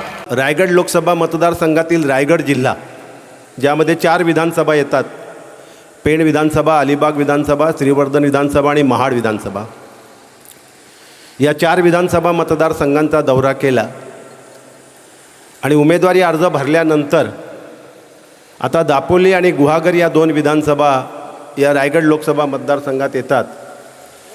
त्याची सुरुवात गुहागर विधानसभा मतदारसंघापासून केली आणि म्हणून पहिली सभा आबलोलीला झाली, दुसरी इथं वहाळला होते आणि याच मतदारसंघातल्या खेडमधल्या 2 सभा आज संध्याकाळी होणार आहेत. माझ्या अगोदरच्या अनेक वक्त्यांनी जवळजवळ सर्वच विषयांना हात घातलेला आहे, त्यामुळे त्या मुद्द्यांचा मी पुनरुच्चार करणार नाही, त्यावर पुन्हा या ठिकाणी मी काय बोलणार नाही. खरं म्हणजे मला बोलण्याची गरज आहे असंच मला वाटत नाही, कारण या कोकणातला सगळ्यात भाग्यवान जर लोकप्रतिनिधी कोण असेल तर तो आनंद गीते आहे. सलग 6 वेळा खासदार होण्याचं भाग्य मला लाभले. 11वी लोकसभा, 12वी लोकसभा, 13वी लोकसभा, 14वी लोकसभा, 15वी लोकसभा आणि 16वी लोकसभा, सलग 6 वेळा खासदार होण्याचं भाग्य लाभलं. आणि या सलग 6 वेळा खासदार होताना या वहाळ गटानं प्रत्येक वेळेला मला भरभरून मतं दिलेली आहेत, प्रत्येक वेळेला. बरोबर ना? कारण हा माझा 91 पासूनचा रत्नागिरी लोकसभा मतदारसंघ असल्यापासूनचा आपला हा भाग आहे आणि त्यामुळे सलग 6 वेळा आपण मला भरभरून मतं दिलेली आहेत. पण निवडणूक म्हटली की सगळी सोंग आणावी लागतात, निवडणूक म्हटले की सगळे सोपास्कार करावे लागतात आणि मग त्यामध्ये मुख्य असतो तो प्रचार. आणि मग या प्रचाराच्या माध्यमातून कुठल्या उमेदवाराची कशी हवा निर्माण झाली आहे ते प्रचार ठरवतो. आणि मला इथं आनंद होतो हे जाहीर करताना की निवडणूक जाहीर झाल्यापासून ज्या ज्या लोकांनी ओपिनियन पोल घेतला, ज्या ज्या संस्थांनी, एकूण 6 ओपिनियन पोल आलेले आहेत. काही वेगवेगळ्या चॅनल्सचे आहेत, काही वेगवेगळ्या संस्थांनी केलेले आहेत, स्वतंत्र संस्थांनी केलेत. पण या 6च्या 6 ओपिनियन पोलमध्ये त्याने एकमुखानं जाहीर केलं आहे की रायगडमधून आनंद गीतेच विजयी होणार. रमेशराव बरोबर आहे ना? हे सगळ्याच्या सगळ्या जेवढे ओपिनियन पोल आत्तापर्यंत आलेले आहेत हे आनंद गीतेने केलेले नाही आहेत, या वेगवेगळ्या संस्थांनी केलेत. अगदी त्यामध्ये भारतीय जनता पक्षानं जो केला याचा सर्वे या मतदारसंघाचा, तो अशा करता केला होता की भारतीय जनता पक्ष या मतदारसंघावर दावा सांगत होता. मीडिया आहे, मीडियाला याची जाणीव असेल, कळावं म्हणून सांगतोय की भारतीय जनता पक्षाने या मतदारसंघावर दावा केला होता की हा मतदारसंघ आम्ही लढवणार, आमचा उमेदवार असणार. एक उमेदवारसुद्धा त्यांनी त्याला सिग्नल देऊन कामाला लावलं होतं. आणि मग त्याकरता जो भारतीय जनता पक्षानं सर्वे केला होता त्या सर्वेनं सुद्धा सांगितलं होतं की कुठल्याही परिस्थितीत जर तटकरेंना उमेदवारी दिली तर आनंद गीते 1 लाखापेक्षा जास्त मतांनी विजयी होतील. हा भारतीय जनता पक्षाचा सर्वे आहे. म्हणजे इतर तर होतेच, ओपिनियन पोल झाले, पण भारतीय जनता पक्षानं जो सर्वे केला होता आपल्या उमेदवारीसाठी तो देखील सर्वे हेच सांगतोय की गीते 1 लाखापेक्षा अधिक मतांनी विजयी होतील. आत्मस्तुती करण्याकरता हे मी नाही सांगितलं आणि आत्मस्तुतीची गरजही नाही आहे, किंबहुना तो माझा स्वभावसुद्धा नाही आहे. आता इथे बरेच ज्येष्ठ मतदार आहेत, ज्येष्ठ कार्यकर्ते आहेत. मी पहिली निवडणूक लढवली होती 1991ला, बरोबर आहे ना? 10वी लोकसभा, जेव्हा राजीव गांधींची हत्या झाली. गोविंदराव निकम माझे प्रतिस्पर्धी त्यावेळेला होते. मी हारलो होतो 12,000 मतांनी आणि गोविंदराव ती निवडणूक जिंकले होते 12,000 मतांनी. 91ला मी जसा आलो, जसा होतो, आज 2024 आहे. 91 आणि 9 100, ती 9 वर्ष आणि ही 24 वर्ष, 33 वर्षांनी सुद्धा 33 वर्षापूर्वी जो आनंद गीते बघितला तोच आनंद गीते जसाचा तसा तुमच्यासमोर आहे की नाही? आहे ना? का बदल झाला आहे? रुंद झाला आहे का फुगला आहे? काय बदल? हा, काय वागण्यात बदल झाला आहे, बोलण्यात बदल झाला आहे, स्वभावात बदल झाला आहे? काय बदल झाला आहे का? गरज आहे का बदल होण्याची? अजिबात गरज नाही. कारण शेवटी राजकारण आपण स्वेच्छेनं स्वीकारतो, मनानं स्वीकारतो. आपल्याला इच्छा असते की राजकारणात जावी आणि आपण समाजाची सेवा करावी. मग जेव्हा एखादी गोष्ट स्वेच्छेने स्वीकारतो, आपल्या मर्जीनं स्वीकारतो, आपल्या इच्छेनं स्वीकारतो, तेव्हा राजकारणात आल्यानंतर एखादं पद मिळालं तर त्याचा माज येण्याची गरज काय? गरज आहे का? मस्ती येण्याची गरज आहे का? अजिबात गरज नाही आहे. आणि म्हणून मला एका पत्रकारानं प्रश्न विचारला. याच निवडणुकीच्या प्रचाराच्या दरम्यान मला एका पत्रकारानं प्रश्न विचारला की गीते साहेब, तुम्ही इतकी वर्ष राजकारणामध्ये आहात, इतकी वर्ष सत्तेमध्ये आहात, तुम्ही 6 वेळा खासदार झालात, केंद्रात 3 वेळा मंत्री झालात, इतकी वर्ष राजकारण करताय आणि मग एवढं सगळं राजकारण करता, मग तुमचं मुख्य भांडवल काय आहे? त्याने मला विचारलं. काय विचारलं? तुमचं भांडवल काय? मी त्याला एका वाक्यात उत्तर दिलं की इतक्या वर्षाच्या राजकारणाचं माझं जर मुख्य भांडवल जर मला विचारशील तर आनंद गीतेचं चारित्र्य हेच आनंद गीतेचं सगळ्यात मोठं भांडवल आहे. आहे का मान्य आपल्याला? आणि मग त्याने मला प्रश्न विचारला, मग ही लढाई तुम्ही कशी लढणार आहात? या लढाईतला मुद्दा कोणता? म्हटलं या लढाईतला मुद्दा आहे भ्रष्टाचाराच्या विरुद्ध सदाचार. तो बोलतो तुम्ही आरोप करताय प्रतिस्पर्ध्यावर. ही माझी मुलाखत आत्ता झाली आहे, CNBCवरती आलेली आहे. इंटरनॅशनल चॅनल आहे CNBC. त्या CNBCने नागोठण्याला 2 दिवसापूर्वी माझी मुलाखत घेतली या दौऱ्याला येताना. आणि मग त्याने मला विचारलं की गीते साहेब तुमच्या प्रचाराचा प्रमुख मुद्दा काय? तर म्हटलं माझ्या प्रचाराचा मुद्दा आहे भ्रष्टाचार विरुद्ध सदाचार. आणि या लढाईमध्ये माझा विश्वास आहे की भ्रष्टाचाराच्या विरोधात सदाचाराचा विजय होईल, माझा विजय होईल हा माझा विश्वास आहे. मग तुम्ही तुमच्या प्रतिस्पर्ध्यावरती आरोप करताय भ्रष्टाचाराचा. म्हटलं मी नाही करत आरोप. हा आरोप मी करत नाही आहे. हा आरोप देशाच्या पंतप्रधानांनी केला आहे, नरेंद्र मोदींनी केला आहे. आपण पाहिलं असेल टी व्हीवर त्यांचं भाषण केलं आहे ना. काय म्हणाले होते? नरेंद्र मोदी या देशाचे पंतप्रधान लाखोंच्या जाहीर सभेत त्यांनी असा आरोप केला, अरे ये तो नॅशनलिस्ट काँग्रेस पार्टी नहीं, ये नेशनलिस्ट करप्ट पार्टी है. काय म्हणाले? ये नेशनलिस्ट कांग्रेस पार्टी नहीं, ये नेशनलिस्ट करप्ट पार्टी है. 72,000 करोड़ का घोटाला इन्होंने किया है. काय म्हणाले? बोलले का नाही बोलले? मीडियाकडे क्लिप असेल ना, ती भाषणं असतील. 72,000 करोड़ का घोटाला इन्होंने किया है. ये घोटालेबाजों की पार्टी है. आरोप कुणावर केला? अजित पवारांवर. हा आरोप कुणावर केला? तटकरेंवर. 72,000 करोड़ का सिंचाई घोटाला म्हणजे सिंचन घोटाळा. 72,000 करोड़ का सिंचन घोटाला इन्होंने किया है. ये करप्ट पार्टी है. आणि चौथ्या दिवशी ज्या अजित पवारांवरती याने आरोप केला तेच अजित पवार याच नरेंद्र मोदीच्या आशीर्वादानं महाराष्ट्राचे उपमुख्यमंत्री झाले ना. आणि आज ते वित्तमंत्री आहेत. ज्या अजित पवारांवरती आरोप केला, ज्या तटकरेंवर आरोप केला, तर म्हटलं हा आरोप मी नाही केलाय, हा आरोप देशाच्या पंतप्रधानांनी केलाय. आणि देशाचा पंतप्रधान असा कुठल्याही प्रकारचं बेजबाबदार विधान करू शकत नाही. आणि जर दुर्दैवानं केलं असेल एखाद्या पंतप्रधानांनी असं बेजबाबदार विधान, तर तो व्यक्ती त्या पदाला सुद्धा योग्य नाही असा त्याचा अर्थ निघेल ना. जर पंतप्रधान असे बेछूट आरोप करायला लागले तर त्या पदाला लायक नाही असा त्याचा अर्थ निघेल. पण हे कशासाठी चालले? फक्त सत्तेसाठी. बरोबर ना? सत्तेसाठी. आता राष्ट्रीय राजकारणावर जात नाही, कारण मला परत पुढच्या प्रवासाला निघायचं आहे. 2-2.5 तासाचा प्रवास आहे. नाही टाकतो ते असो, जो विषय वेगळा आहे. आणि म्हणून मग महाराष्ट्राचं राजकारण आपण समजून घेऊया. आपण महाराष्ट्रात आहोत, बरोबर ना? गेल्या अनेक वर्ष आपण महाराष्ट्राचं राजकारण पाहतो होतो. 1960ला महाराष्ट्र राज्याची निर्मिती झाली, बरोबर ना रमेशराव? 1960ला महाराष्ट्राची निर्मिती झाली आणि तेव्हापासून अनेक मुख्यमंत्री झाले. तेव्हापासून अनेक सरकारं आली.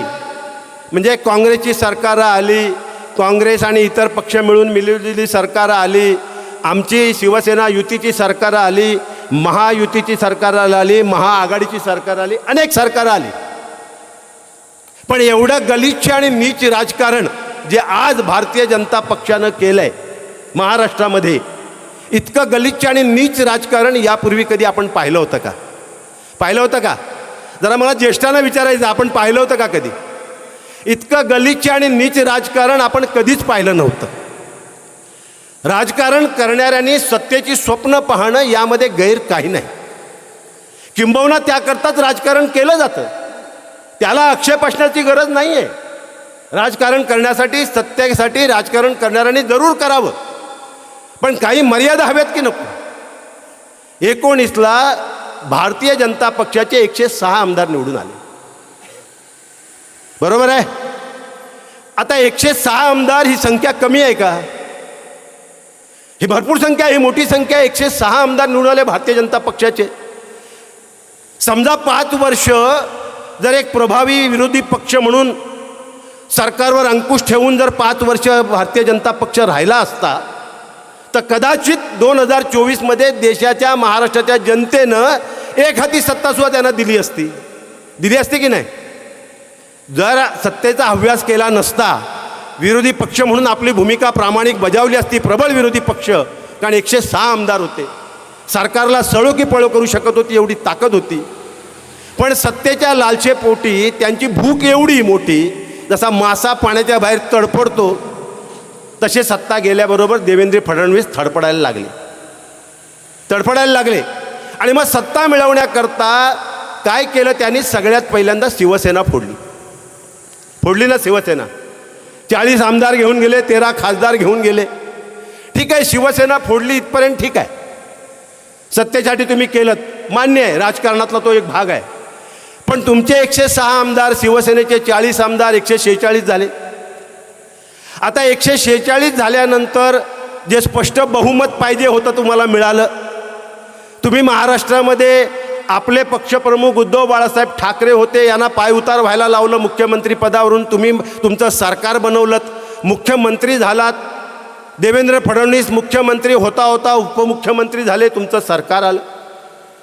आता 146 झाले, स्पष्ट बहुमत झालं, सरकार आलं. मग आता सरकार आल्यानंतर तरी या महाराष्ट्राचे प्रश्न सोडवायला पाहिजे होते ना. सरकार कशासाठी हवे? सरकार हवं आहे आमच्या या देशातल्या सर्वसामान्य शेतकऱ्यांचे प्रश्न सोडवायला. सरकार हवं आहे देशातल्या राज्यातल्या कष्टकऱ्यांचे प्रश्न सोडवायला. सरकार हवं आहे आमच्या माता भगिनींचे महिलांचे प्रश्न सोडवायला. सरकार हवं आहे आम्हाला इथल्या ज्या तरुण जे बेरोजगार आहेत त्यांना रोजगार उपलब्ध करून द्यायला, त्यांच्या बेरोजगारीचा प्रश्न सोडवायला. सरकार हवं आहे आमच्या आरोग्याची काळजी घेणाऱ्या सुविधा व्यवस्था पुरवायला, आमची आरोग्याची काळजी घ्यायला. सरकार हवं आहे आम्हाला जे पुढच्या पिढ्यांना शिकून मोठं करायचं आहे त्यांच्या शिक्षणाच्या सेवा सुविधा सोयी उपलब्ध करायला.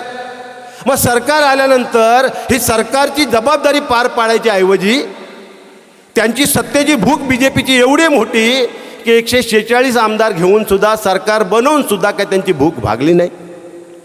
मग त्यांनी राष्ट्रवादी काँग्रेस फोडली, शरद पवार साहेबांची काँग्रेस फोडली, 40 आमदार शरद पवार साहेबांचे घेतले. आमदार फोडले इथपर्यंत ठीक आहे. अरे पण तुम्ही नुसते आमदार नाही फोडले, पवार साहेबांचं घर फोडलं. आणि पवार साहेबांचं घर फोडलं. या घर फोड्या हा जो सूत्रधार आहे तोच आज आपल्या समोर आपला प्रतिस्पर्धी आहे, जो या घर फोड्याचा सूत्रधार आहे ना रमेशराव. आज तो सूत्रधार आहे ज्याने त्यांचं घरही फोडलंय. बरं ठीक आहे, 40 आमदार तुम्ही फोडलेत, किती झाले? 146 आणि 40 186. आता 288 पैकी 186 झाले तरी यांची भूक भागायला तयार नाही. थांबायला पाहिजे की नको? 186 म्हणजे जवळजवळ 2/3 मेजॉरिटीच्या जवळ आले, पण तरी यांची भूक थांबायला तयार नाही. दुसरा उपमुख्यमंत्री बनवला. आता एक मुख्यमंत्री आणि 2 उपमुख्यमंत्री आहेत. उद्धव साहेब नेहमी विरोधानं सांगतात 1 फूल 2 हाफ असं हे सरकार आहे. आता 2 उपमुख्यमंत्री, सरकार तुमचं आहे, 186 आमदार तुमच्याकडे आहेत, तरी यांची काही भूक भागायला तयार नाही. त्यांनी काँग्रेस फोडली, अशोक चव्हाणांना फोडली ना काँग्रेस. आता ह्यांची भूक भागायची कधी? आणि ही भूक कसली आहे? ही सत्तेची आहे? ही भूक तुमच्या विकासाची आहे का? जर जनतेच्या विकासाची असती तर मी समजू शकतो, मी त्यांचं स्वागत केलं असतं, मी त्यांचं अभिनंदन केलं असतं. ही भूक या माझ्या महाराष्ट्राच्या विकासाची असती तर मी समजू शकतो, मी स्वागत केलं असतं. ही भूक महाराष्ट्रातल्या सर्वसामान्य जनतेच्या शेताकरता पाणी पुरवणारी योजना करणारी असती तर मी समजू शकलो असतो की शेताला पाणी पुरवण्याची भूक यांची योजना आहे, म्हणून मी त्यांचं अभिनंदन केलं असतं. ही भूक हाताला काम देणारी असती, रोजगार देणारी असती तर मी समजू शकलो असतो. ही भूक आमच्या महिलांचं रक्षण करणारी असती, संरक्षण करणारी असती, त्यांना न्याय देणारी असती तर मी समजू शकलो असतो. पण यांची सत्तेची भूकच भागायला तयार नाही. 186 आमदार होऊन सुद्धा अजूनही यांची सत्तेची भूक भागायला तयार नाही आहे. आणि मग हे सगळं चित्र बघितलं आणि मला बकासुराची आठवण आली. तुम्हाला बकासूर माहिती आहे का? या भगिनींना विचारतोय, बकासूर माहिती आहे का? बकासुराची कथा माहिती आहे का? ऐकायची इच्छा आहे का? सांगू का बकासुराची कथा? कारण ही सगळी यांची भूक पाहिली आणि मला बकासुराची आठवण आली. जरा बकासुराची कथा, ही माझी ताई रेकॉर्ड करते, ही कथा रेकॉर्ड कर आणि घरी दाखव सगळ्यांना. बकासुराची मला आठवण आली. बकासुराला एवढी भूक की त्याचं पोटच भरत नसे. तो राक्षसी वर्गातला होता, राक्षस वर्णातला होता, राक्षसी होता.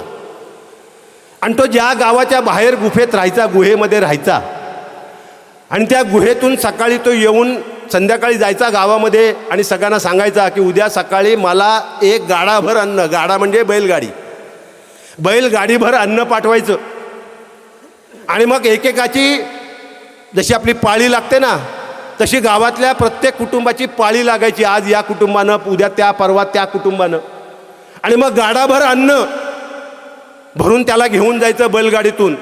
आणि नुसतं अन्न देऊन नाही थांबायचं, तर त्या कुटुंबातला एक मुलगा नरबळी म्हणून द्यायचा. तो बकासूर त्या मुलाला नरबळी म्हणून कच्चा खायचा. आता ही भयानक दहशत त्या बकासुराची गावात होती, प्रचंड दहशत. ज्या राज्यामध्ये ते गाव होतं, उत्तर प्रदेशातलं, उत्तर भारतातलं, तो राजासुद्धा पळाला घाबरून. तो काय तिथे थांबला नाही. योगायोगानं पांडव वनवासाला होते आणि पांडव वनवासात असताना 5 पांडव वनवासाला जाताना वनवासात फिरता फिरता त्या गावात आले.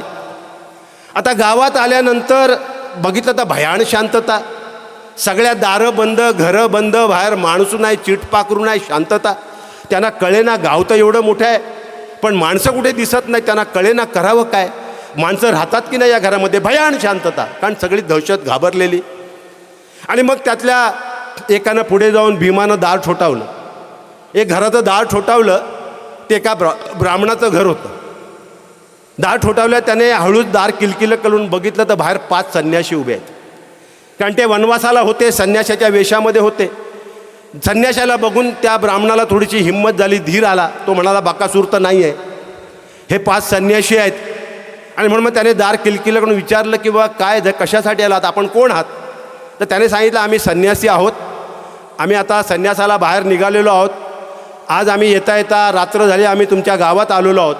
तेव्हा आजच्या रात्री आम्हाला गावात राहायची परवानगी द्या, आम्हाला दुसरं काही नको आहे, फक्त आम्हाला इथे तुमच्याकडे राहायचे. तुमचं घर मोठं बघितलं आणि म्हणून मग तुमच्या घरामध्ये राहण्याची आम्हाला परवानगी द्या. तो ब्राह्मण घाबरला, त्याला कळेना काय करावं.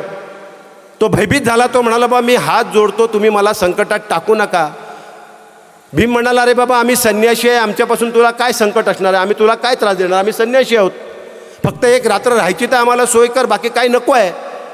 पण तो इतका घाबरला होता. मग शेवटी त्या भीमानं त्याच्या खांद्यावर हात ठेवला आणि त्याला विचारलं की बा नेमकं काय आहे, तुम्हाला भीती कसली वाटते, काय घडलंय, काय दहशत आहे या गावात, का तुम्ही घाबरलेले आहात? तेव्हा मग त्याने या बकासुराची कथा सांगितली की असा एक राक्षस गावाच्या बाहेर गुहेमध्ये राहतो, त्याला रोज आम्हाला एक बैलगाडा अन्न द्यावं लागतं आणि त्या एक बैलगाड्याबरोबर एक नरबळीसुद्धा द्यावा लागतो. उद्या माझ्या कुटुंबाची पाळी आहे, उद्याची पाळी माझ्या कुटुंबाची आहे. म्हणून माझ्या घरामध्ये सकाळपासून आता वाद सुरू झाले आहेत. धाकटा मुलगा म्हणतो मी जातो, मधला मुलगा म्हणतो मी जातो, मोठा मुलगा म्हणतो मी जातो. मी त्यांना समजवतोय बाबा तुम्ही तरुणात, माझं वय झालं तर मी जातो. म्हणून आमच्या घरात वाद चाललेले आहेत, कुणी जायचं याच्यामुळं आमच्या घरात वाद चाललेले आहेत आणि म्हणून आम्ही अतिशय भयभीत आहोत. या मोठ्या संकटात आम्ही सापडलो आहोत. भीमानं त्याच्या खांद्यावर हात ठेवला आणि सांगितलं घाबरू नका, चिंता करू नका, मी तुम्हाला या संकटातून सोडवतो. आता त्या ब्राह्मणाला विश्वास बसेना, हे संन्यासी मला काय सोडवणार. पण ते म्हणाले चिंता करू नका, फक्त आजची रात्र आम्हाला इथे राहायला द्या, तुम्हाला या संकटातून मी सोडवतो. उद्या तुम्हाला कुणाला जायची गरज नाही आहे, तुम्ही गाडाभर अन्न तयार करा, तो अन्नाचा गाडा घेऊन मी जाईन, तुमच्या घरातल्या कुणाला जायची गरज नाही, मी त्या ठिकाणी जाईन. सकाळ झाली, उजाडली, सगळं सोपास्कार झाल्यानंतर तो अन्नाचा गाडा घेऊन भीम त्या गुहेच्या दारात गेला. त्याने गुहेच्या दारामध्ये गेल्यानंतर त्या बकासुराला हाक नाही मारली, बोलावलं नाही, त्याला काही अजिबात दखल होऊ दिली नाही. फक्त त्या गुहेच्या दारात नेऊन बैलगाडी उभी केली. गाडी उभी केल्यानंतर त्याने पहिले ते बैल दोन्ही सोडून दिले, नाही तर ते दोन्ही बैल पण तो खायचा. म्हणून पहिले बैल सोडून दिले, गाडा ठेवला, सगळं अन्न खाली उतरवलं, मांडी घालून बसला आणि खात बसला. आणि हळूहळू हळूहळू ते अन्न भीम खायला लागला. जे काय आणलं होतं बकासुरासाठी तो भीमच खायला लागला. बकासुराची वेळ झाली, अरे माझी वेळ टळली, आज मला अन्न आलं नाही, माझा गाडा आला नाही. हिंमत झाली कशी या गावकऱ्यांची, कोण आहे इथे आलंय, कोणी हे धाडस केलंय, आज कसा नाही मला गाडा आला. म्हणून चौताळत अकराळ विक्राळ करत, पाय आपटत आदळत आपटत चिवीगाळ करत तो गुहेच्या बाहेर आला. बाहेर येऊन बघतो तर काय एक संन्यासी बसलाय, गाडाभर अन्न आहे, पुढ्यात ठेवलंय आणि आपणच खातोय. तो आला भीम आणि त्याने विचारलं अरे संन्याशा, तुला काय अक्कल आहे की नाही, तुला काय समजतं की नाही, हे अन्न कोणासाठी आलेलं आहे, हे अन्न माझ्यासाठी आलेलं आहे आणि तुझी हिंमत कशी होते माझ्या अन्नाला हात लावायची, हे माझं अन्न आहे, तुला माहीत आहे का तू काय केलं आहेस, आता हे समोर माझ्या आणि मरणाला सामोरं जा, आता तुलाच मी कच्चा चावून खातो. आणि म्हणून तो जाऊन भीमाच्या अंगावर धावून गेला. त्याने आव्हान दिलं भीमाला द्वंद्व युद्धाचं. पूर्वीचं द्वंद्व युद्ध याचा शेवट म्हणजे एकाचा मृत्यू, त्याला द्वंद्व म्हणायचे. त्या मल्लयुद्धाला, द्वंद्व युद्धाला त्याने आव्हान दिलं. दोघांचं युद्ध सुरू झालं, खडाजंगी झाली. जवळजवळ 2, 3, 4 प्रहर, संध्याकाळच्या शेवटच्या प्रहरापर्यंत युद्ध चाललं आणि त्या युद्धात भीमानं बकासुराला मारलं, ठार मारलं. बकासूर मारला गेला, बरोबर ना. मग आता हा जो नवीन बकासूर जन्माला आलाय, महाराष्ट्रात आलाय ना, हां, ज्याने शिवसेना खाल्ली, राष्ट्रवादी खाल्ली, काँग्रेस खाल्ली, अजूनही पोट भरत नाही. या बकासुराचा वध करायचा कुणी, हा हा, मग या बकासुराला मारायला भीम पाहिजे ना. मग आहेत ना तुम्ही तयार, मग 7 तारखेला माझा विश्वास आहे, माझ्या या रायगडचा मतदार भीमाच्या रूपात या बकासुराचा वध केल्याशिवाय राहणार नाही. करायचं ना ताई? हा, मग या बकासुराचा वध करायचा आहे. हा आपल्याकडे आहे, तो पण बकासुरच आहे, त्याचंही पोट भरत नाही. ऐकलंय ना आपण अनेकांकडून पुराण. तेव्हा या बकासुराचा वध 7 तारखेला करायचा आहे. करायचा ना? बरोबर? 100%. आता इथे व्यासपीठावर बसलेल्या अनेकांनी सांगितलं की मागच्या वेळेला आम्ही गीतेसाहेबांच्या विरुद्ध पण लढलो. आता त्यांच्या लक्षात आले आपण चूक केली. आता त्यांना सांगणार आहे, ही चूक दुरुस्त करायची तारीख 7 मे आहे. ज्यांनी ज्यांनी ही चूक केली आहे त्या सर्वांना चूक दुरुस्त करायची 7 मे ही तारीख आहे. त्या दिवशी आपण ही चूक दुरुस्त करा, मला पूर्ण खात्री आहे. बाकी विकासाची इतर सगळ्या गोष्टींची ते माझे अनेक सहकारी आहेत. म्हणजे जेव्हा आपला एक रायगड रत्नागिरी लोकसभा मतदारसंघ होता त्यावेळेला आपल्याकडे कडवई मागजनपर्यंतचा भाग होता, पुढे रत्नागिरी तालुका होता, गुहागर पूर्ण होता, संगमेश्वरचा अर्धा भाग होता, पुढे रत्नागिरीपर्यंत होता. या भागामध्ये अनेक कामं, मला ते सगळं सांगण्याची आवश्यकता नाही आहे, बिलकुल त्याचा खुलासा करण्याची आवश्यकता नाही आहे. मी तुम्हाला विश्वास देणार आहे, या ठिकाणी खात्री देणार आहे की त्याची चिंता अजिबात करू नका. आणि आज सगळ्यात मोठी जमेची बाजू अशी आहे की मागची जी लोकसभा मी लढलो या गुहागर विधानसभा मतदारसंघातून, ती निवडणूक तटकरे विरुद्ध आनंद गीते नव्हती. ती निवडणूक भास्कर जाधव विरुद्ध आनंद गीते अशीच होती ना, अशीच. कारण त्यावेळेला भास्करराव जाधव हे तटकरेंच्या सोबत होते, बरोबर ना? आणि म्हणून ती निवडणूक भास्कर जाधव विरुद्ध आनंद गीते होती. आता भास्कर जाधव आनंद गीते एकत्र आहेत. आणि नुसते भास्कर जाधव आनंद गीते एकत्र आहेत काय, आता बरोबर रमेश कदमसुद्धा एकत्र आहेत, आता शिर्केसुद्धा एकत्र आहेत आणि पवारसुद्धा एकत्र आहेत. हां, मग आता आपल्या पासंगाला कोण पुरेल काय? आपली जर एकजूट झाली, ही जर वज्रमूठ झाली, ही इंडिया आघाडीची वज्रमूठ आहे. आणि मी तुम्हाला विश्वास देतोय, केवळ रायगड नाही तर अखंड देशामध्ये ही इंडिया आघाडीची वज्रमूठ अशा प्रकारे वज्रमूठ या निवडणुकीमध्ये सिद्ध होणार आहे की भारतीय जनता पक्ष नेस्तनाबूत झाल्याशिवाय राहणार नाही. नेस्तनाबूत करायचं ना. आणि म्हणून मग 7 मे ही देशाच्या दृष्टीनं महत्त्वाची निवडणूक आहे, राष्ट्राच्या दृष्टीनं. लोकशाही वाचवायची असेल तर 7 मेला आपल्याला हुकुमशहाला दूर करावंच लागेल. संविधान वाचवायचं असेल तर 7 मेला संविधानाचे जे मारेकरी आहेत त्यांना आपल्याला दूर करावंच लागेल. आणि म्हणून राष्ट्रहिताकरता, महाराष्ट्राच्या हिताकरता, राज्याच्या हिताकरता आणि आपल्या या कोकणाच्या हिताकरता 7 मेला आपणा सर्वांना मतदान करायचं आहे. मी धन्यवाद देईन संदीप सावंत आणि त्यांच्या सहकार्यांना. भर उन्हात दुपारी ही सभा घेतली. खरं म्हणजे यावेळेला सभा घेणं हे खूप मोठं धाडस आहे. आहेत ना, आता सगळीकडे लग्न चालू आहेत, उत्सव चालू आहेत, अजूनही काही ठिकाणी पालख्या आहेत, अजूनही काही ठिकाणी जत्रा उत्सव चालू आहेत. पण भर उन्हात अशा प्रकारच्या सभा घेणं हे एक प्रकारचं धाडस आहे. हे धाडस केल्याबद्दल मी संदीप सावंत आणि त्यांच्या सर्व सहकार्यांना या ठिकाणी मनापासून धन्यवाद देतो. तुम्ही धाडस केलं तर निश्चितपणाने तुम्हाला यश हे लाभणार आहे. आणि तसंच यश तुमच्या धाडसाला या सभेच्या रूपाने इथे लाभलेलं आहे. मी मनापासून तुम्हाला धन्यवाद देतो. पुन्हा सर्व मतदारांना या ठिकाणी मनापासून धन्यवाद देतो.